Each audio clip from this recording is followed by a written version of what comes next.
why you can't stick to your good habits. So I believe that altering in your environment is more powerful than willpower. Willpower is a very good thing. Like, you need to be able to control yourself. You need to be able to trust yourself to make the right decision. You might be tempted by something. You might be tempted by some junk food. You might be tempted to smoke. You might be tempted to do anything destructive, but willpower is resisting the urge. You might be in a cold shower and it's resisting that urge to turn the temperature up. It could be, waking up in the morning, your alarm goes off, you don't want to wake up, but you do it anyway. That's the willpower. But I believe that altering your environment is a massive hack towards this. This is a main topic in the book Atomic Habits, and this really stuck with me.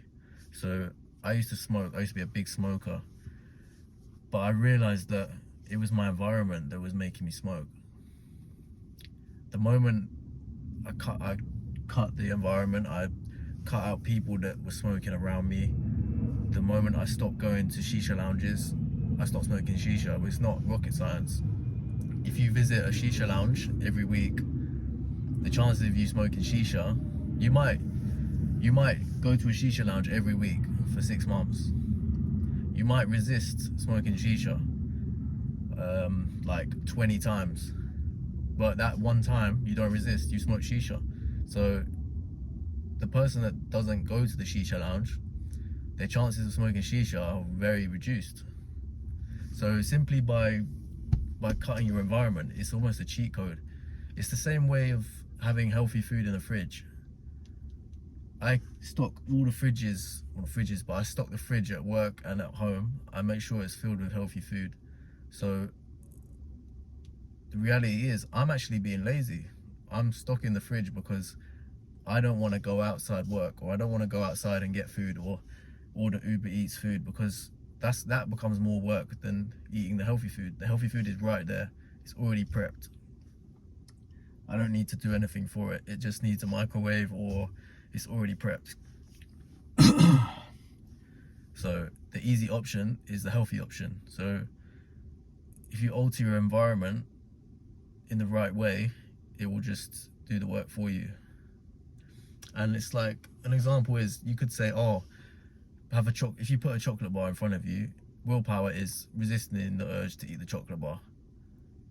But if you have a chocolate bar in front of you every single day, the chances that you eat that chocolate bar, even if it's a 5% chance, you've got 95% willpower. The 5% chance you'll eat the chocolate bar. And it's not about whether you should eat junk food, because I believe you should on a cheat day or on the weekend. Like, you should enjoy your food. But the point is about what's stronger, willpower or environment. So if you can combine the two of altering your environment and also having the discipline and willpower, that is the cheat code, I believe. If I was still hanging around people that were smoking or drinking on a regular basis, I might at first be like, yeah, I'm gonna be strong, willpower, and that may last a long time, but it's a chance that it's gonna run out, and you're putting yourself in a dangerous situation. And I can't remember where I found this quote, but it's related to people that think their willpower is so strong.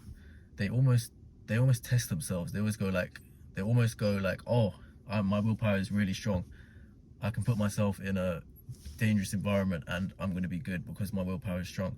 It's often those people that they get caught, because they get caught on the blind side. They think their willpower is so strong, but bang, they've broken the rule because they were in a bad environment. It's like if you go to the club, if you're in a relationship and you go to the club every week, you may be a loyal partner, but if you go to the club every single week, your chances of cheating have just skyrocketed. And I'm not trying to say like, if people go to the club cheat, I'm not saying that at all, but the fact that you're putting yourself in that environment, you've increased your risk. So yeah, my actionable step would be, think of how you can improve your environment. It might be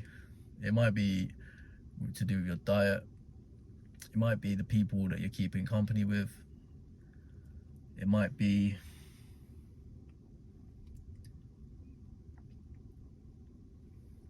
it could be anything. It could be the activities you do, the habits you do.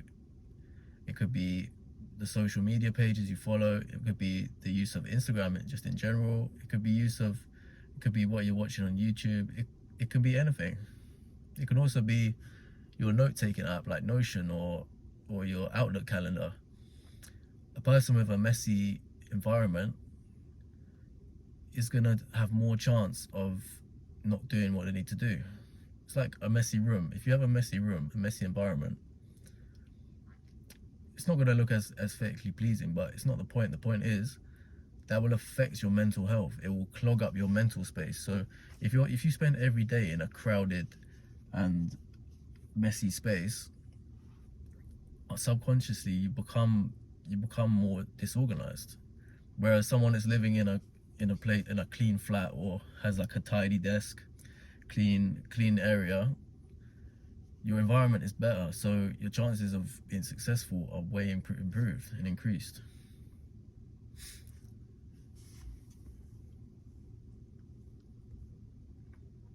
So yeah, I think the combination of the two is the powerful thing. Don't rely strictly on willpower, because you need it, but it won't always come through. It's not as reliable. Whereas an environment is almost like a lazy way. It's almost like a cheat code, a hack, but it's proven results. So if you can combine the two, discipline and willpower, with the environment change, that is the step to success.